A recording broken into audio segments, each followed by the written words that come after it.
This video is going to be a film study look at the Ravens' fourth possession when they seem to right the ship or make things seem normal. Look, Sunday night's football game against the Jags was 3-0 up through a minute left in the second quarter. And this is a possession where Lamar converts 3 third downs. Well, 2. Gus Edwards converts a 3rd and 1.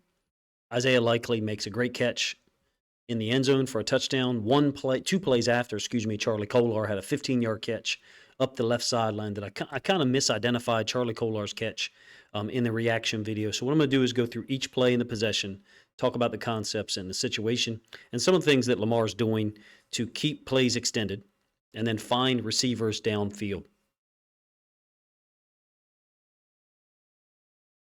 Finally, I will show the unbelievable catch that Isaiah Likely had near the end of the third quarter as the Ravens went down to score again, this time a short touchdown run by Gus Edwards. One thing to note on this possession is, besides Lamar making plays, moving around, getting the football to multiple guys, you've got Mitchell on a catch, Bateman on a third down conversion, Lamar with a keeper, Justice Hill with a good run, a BS hold called on Ronnie Stanley, in my opinion. Likely 2 catches on the drive. Kolar a catch, OBJ a third down catch, Gus a 5-yard run. My point is, many guys are involved. This is absolutely a spread offense in its implementation, in its execution on the field. Perhaps not by play call. There's surely some plays that are called to get guys open. One thing to note is Zay Flowers only had 1 catch on Sunday night, number 1. And number 2, not involved in this drive at all. I don't think there's anything wrong with that. My point in pointing it out is, or my rationale for pointing it out is to let you know, I think it's a good thing. We have so many weapons that one of our most talented guys, in this case, Zay Flowers, doesn't have to be involved, and we can still get points going. So the Jags, mistakes, missing field goals, fumbling the football away, probably could have had points already. It's 3-0 Ravens. They showed the statistic last night about how much the Ravens had led so far in 2023. It's a ridiculous number. We've led in the final 2 minutes of every single game. I actually like this play call. I know it doesn't work out well. Simpson is allowing the D-tackle to get through because he knows it's a screen. In this case, he's trying to break the posture of the D-tackle at the same time, and he kind of does so. He kind of succeeds in doing that. Nonetheless, the defensive tackle is able to get his hands up. Lamar's throw hits him and then hits Josh Allen as well. And then, fortunately for the Ravens, ends up not being an interception. 2nd and 10 from the -40. Again, we're talking about a little over 3 minutes left. Completion to Mitchell, right side. No gain on the play at all. Devin Lloyd is there, an inside linebacker position. I really feel like some of these situations I'd like to see our route. If the guy's going to front us up, screen the guy. But Flowers is trying to sit there so that if the linebacker expands early, then Lamar can get him the football. I do think there's times where we could pick people legally. It's been done to us for years. If you look back at the times when Tom Brady and Peyton Manning, and in some cases Ben Roethlisberger, when they were able to beat us in the playoffs or in the regular season, they employed a lot of pick routes against our man-to-man defense. That's a situation there where I understand the concept, basically smash, snag, pseudo smash, snag, with Likely going up the field. No gain on the play, creates a 3rd and 10. Huge moment, if you ask me, to get this first down. So you have to talk about, number 1, Bateman's kind of like that old guy at the basketball court outside that's always going to score 5 points a game. Now, he doesn't have a ton of receiving yards this year. Only had 39 yards receiving in the game. But this is a brilliant play by Lamar and a great job of him to figure out a way to get open. I will show you the end zone angle. Lamar scrambles around and then finds Bateman open underneath. He's at the 14-yard mark now, kind of backpedals a little bit, ends up only being a 12-yard gain. Nonetheless, does convert, get us the first down, retain the possession of the football, and not allow the Jags to get the ball and potentially score. I thought this was important because it retained our ability to double up. Since we were getting the ball to open or start the third quarter, this, to me, was the perfect situation to allow us to start to take control, which we did. We took a 10-0 lead on this possession, like I said earlier in the lead-in. Return to normal status. Return to the way that we've played football all year, from ahead with the lead. And this play was a part of that, if you ask me. The first 3rd down that we converted. End zone angle. Very next play. This is keep by Lamar on read option to the right. I will show you the all-22 angle. You can see the defensive tackle 91 goes down the line of scrimmage with the running back, so forcing a keep read by Lamar. Makes me wonder if maybe Devin Lloyd is supposed to gap exchange it, so go over the top and scrape over to go get Lamar. Ends up being a 7-yard gain. Rayshon Jenkins on the tackle, who I thought played a pretty good game. This is to the boundary, away from the nickel defender, which is what makes it a brilliant play call by Monken. Nickel defender is up here. You notice there's no corresponding player in this area here. If you've listened to my videos much this year, you know I've talked about I think Monken is going to force the boundary side safety to come down. And if you don't, he's got plays to punish you. And in this case, it's a read option. Lamar keep to the boundary. Easy.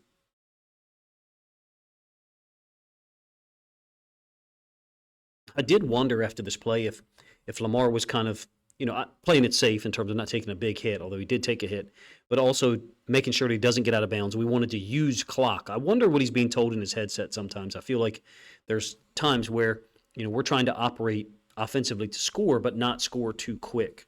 Creates a 2nd and 3 from the Jags 31. You can see Likely is in the backfield here with Ricard on the field as an inline tight end. So you got 21 personnel jokers. And I don't see where this is a hold. I just don't see it. Yeah, the low pad level is what defeats Stanley. That right there, that collision by Foye Oluokun, who's a badass football player, and Ronnie Stanley, that collision happens, not necessarily the helmet-to-helmet piece. With that type of dynamic between the offensive lineman turning, that happens 10, 12 times a game. I don't see where that's an obvious hold, but I tend to disagree with the refs in almost every case. So that pushes us back onto our own side of the field just barely, negative 49.5, really the 50. 2nd and 12. I like the play call here. Again, away from the nickel defender, we go empty. There's all this space down here by definition because the nickel defender is to the field, which is where he should be. And we call a screen to Likely to the down because Likely's so good after the catch. We get Zeitler out in front. I think Simpson out in front. It's a great play down here to the bottom side by, I think, the corner, number 30. Flowers is running him off. 30 sees the screen, going to come downhill. Usually, Isaiah Likely is going to break tackles like this and get extra yards. In this case, great job of limiting him to, I think, a 6 or a 7-yard gain. Sets us up for a 3rd and 6. Lamar's completion to OBJ. I thought this was just badass. OBJ's on the backside of the formation. Wide bunch to the top side. You can see our 3 receivers. OBJ's down here to the boundary where the running back is as well. Bringing pressure, dropping out the outside linebacker to the boundary, in this case, Josh Allen.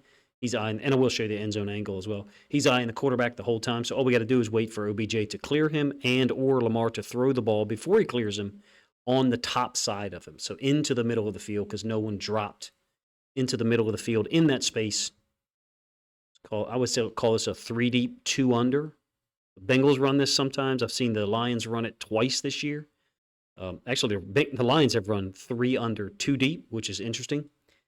Lamar identifies it, gets the ball to the open space to OBJ. I think it ends up being a 14 or 15-yard gain. So they're going to bring a lot of heat from this side. I think a DB blitzes here. Josh Allen drops out. In between the hash and the right side top of the numbers, what I've been calling zone 4.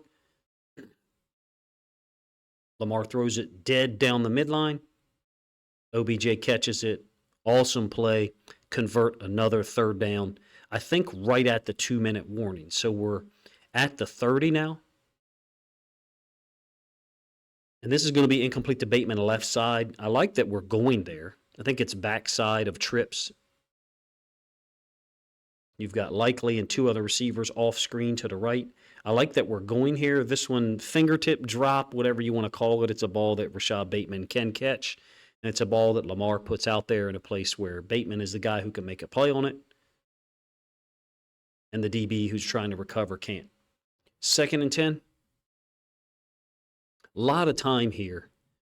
And Lamar's going to take off up the middle. Really, he's going to juke around twice and end up getting 9 yards. Real problem. You have to think about some of the situations, some of the decisions the Jags made as the game developed and keep this play in mind. If you're a defensive coordinator, head coach, someone on the defensive staff, and you're bringing 4, and 2 of those guys are fantastic athletes in Josh Allen and Trayvon Walker, You can't even get near the guy to touch him. It ends up being a 9-yard gain. Lamar takes a couple of hits. I think Josh Allen's in there trying to strip the ball. This impacts not just the players on the field, this impacts the defensive staff and what they're willing to call later. Some of those blitzes they ran later on in the game that were successful, don't get me wrong, especially the delayed blitzes, was probably a response to this stuff right here because Lamar can do that all day. 3rd and 1.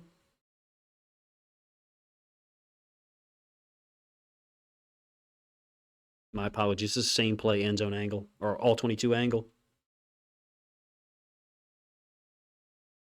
You can see how long there was with the rush. It's just a unique situation. Credit to Chris Collinsworth. He kept using different superlatives and describing Lamar in different ways and saying, nobody else can do this.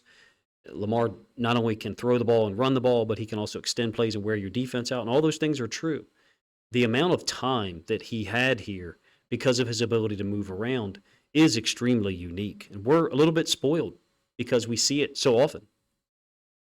This is the 3rd and 1. Look at the personnel grouping that we've got on the field. We've got Ben Cleveland eligible and Ricard up top, Kolar down here with Falele at right tackle. I like that we're rotating tackles. I really do. Getting multiple guys reps. Surprise, surprise, it's a power play to the right, which is where we've almost always run our 3rd and 4th and short plays. And Gus is going to cut it backside A-gap, which is not uncommon, for 5. Gets us a 1st and 10 here. Quick find to Kolar on the left side. What I like is that he's juking, outside and then veering up the field against Josh Allen. I misidentified this as a 2 tight end release. It is 12 personnel, but him and Likely are on opposite sides. And to me, this is somewhat similar to just reading the free safety in a cover 3, but Lamar's not going to let the play develop because there's just no one covering Kolar. Again, got to give Collinsworth credit. Haven't been a big fan of his from a commentary standpoint for a long time. Nonetheless, there was multiple things that he hit right on the head, and one of them was how quickly Lamar's getting rid of the football. In this case, gets us down, I think 130 left, something like that.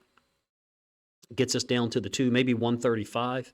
And this really ridiculous penalty on Simpson. We almost get into the end zone, this unbalanced look to the right-hand side. From the 2, Gus is surging. Yeah, there's a little bit of a cheap shot here by 42 on Simpson, whose helmet you can see just on the other side of the defensive end, defensive tackle. But you can't do this.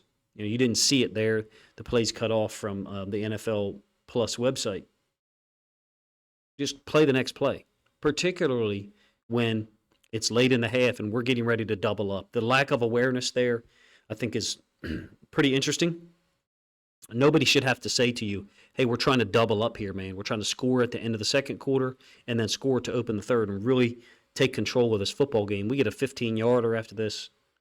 It's just not something you can do and play winning football consistently. So 12 personnel, and I have seen this release pattern since 2019 and 2020. Andrews, Nick Boyle have all had catches on this release pattern from a 2 tight end alignment. In some cases, it's a 3 tight end alignment. Andrews had a touchdown against the Washington Commanders in 2020 on it. Nick Boyle had a great catch against the Indianapolis Colts on the road in 2020. So you can see that Likely has expanded his width and then taken it up the field. Kolar's taken it up the field right at the inside of the safety, making him choose, if you will. It's a short throw into the boundary. Quick throw, by the way. Lamar's throwing it, or the ball is at the 16. Lamar's throwing it from the 23-24. Likely catches it 1 yard into the end zone. So 24, 25-yard pass, whatever you want to do addition-wise there. It's a nice read, if you ask me. Also, we've done a good job by Gus of cutting down the edge defender, giving Lamar a clean platform to throw from, a clean view. Likely, boom. Maybe if I get some time this week, I'll find other iterations of that play concept being used prior to Todd Monken getting here. I'm sure that he probably had it in his playbook as well, but this is another example of what I'd call a holdover concept, even though multiple people use it. From a 12 personnel grouping, it's kind of rare to have 3. Isaiah Likely gets away with a little false start there too. It's kind of rare to have 3 tight ends, the pass-catching caliber of which we have with Likely, Kolar, and Andrews, who, of course, is out. I would be remiss if I didn't mention this play, but that one put us up 10-0. I would be remiss if I didn't mention this one. I think it's a 26-yard completion to Likely, who's lined up on the right. This is either the last play of the third quarter or the next to last play of the third quarter. Lamar, ridiculous, extending the play. This is the one that 91, after the play, kind of looks at him like, what, dude? Like, how do you do that? Lamar's willingness to, the speed, the athleticism, throwing the ball, like, I don't care, man. If people want to say he's not a thrower, he's not this, he's not that, his stats aren't good, I mean, whatever. All of those things, I think, are pretty incredible. Made a bad decision, throw the interception clearly in the first half. But the willingness to take a hit from NFL defensive ends and put the ball up in a perfect spot, in my opinion, for your tight end to go get it. Isaiah Likely's a large-scale target. It's one of the things we talked about when he was drafted. And he's blossoming here. I think he had 5 catches, 71 yards. In the absence of Mark Andrews and now Keaton Mitchell, obviously, we're going to need Isaiah Likely to do stuff. Maybe not like this. This is a very rare thing. It's a very rare trait to have a quarterback who's willing to take those hits and isn't just going to take off the first chance he gets. But Lamar, I think, is doing a great job navigating between being the playmaker, scoring 35 points a game in an NBA comparison, if you will, and then being a playmaker, being a distributor of the ball, getting it out to multiple people. Long way to throw this ball from the right hash, feet on the 45.5, Likely down here on the 7. Got a corner converging, and Lamar's got the arm strength to get it there between 2 defenders, man. It's a brilliant play. If you did a Lamar Jackson career compilation, where does this one fit? Top 40? Maybe top 50? Certainly not top 20 or top 30 because he's made so many of them. In this case, it was Isaiah Likely who finished the catch down the field. Amazing moment. The Ravens took charge. That 4th possession is what I focused on in this video when the Ravens got things back to normal. Got a lead, 10-0. Of course, the Jags nearly went down and scored on our defense and screwed that situation up from a situational awareness point on their own side. We're able to we weren't able to get a score to open the third quarter. Things could have been drastically different. If Lamar doesn't convert one of those third downs on the 4th possession, you got the throw to Bateman over the middle, then the throw to OBJ against the blitz. Gus converts the third down. If we don't convert all of those third downs, and we also don't score to open the third quarter, we're at a 6-0 lead, Jags having the football, maybe more time on their hands. We needed 23-7 score. Looks like a large differential. We needed every play. We did. We needed every play to be made by Lamar, Isaiah Likely, Charlie Kolar, Gus, whoever, to get that win down in Jacksonville, regardless of what people want to call it. Unimpressive, rusty. I think I called it workmanlike, which is a little bit further towards the positive than rusty. It's a good win leading up to the 49ers game on Saturday. I'll have a significant number of previews coming out Thursday and Friday. Guys, let me know what you think of the video in the comment section. I misspoke. The Ravens don't play on Saturday night against 49ers. Let me know what you think of the video in the comment section, how Lamar was able to distribute the ball to multiple guys, how Todd Monken was able to attack to the boundary twice there on that possession, I thought expertly, knowing the look that we're going to get. And then finally, the last play, I showed you how Lamar was willing to stand in there and take the shot and get the ball out there to Likely, who made a brilliant catch over 2 NFL defenders for a 26-yard gain. Appreciate you guys' time.